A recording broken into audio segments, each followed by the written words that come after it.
சாமி வந்ததையா, இது எந்தெந்த சாமி தந்ததையா, எத்தனை பாட்ட சொன்னதையா, அத சுத்துற பூமி கண்டதையா,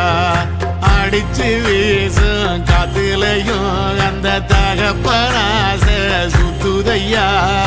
பிடிச்சு பூக்கும் விதையிலும் ஒரு வம்சத்து கதையே உள்ளதையா,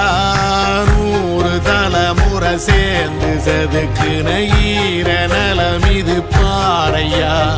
வாழும் வரையிலும் நீயும் விதைக்கிற கடமை இருக்கு கேளையா, கோடி விளக்காயேந்தி கிடந்த வீடும் இருண்டது ஏனையா, மாட விளக்க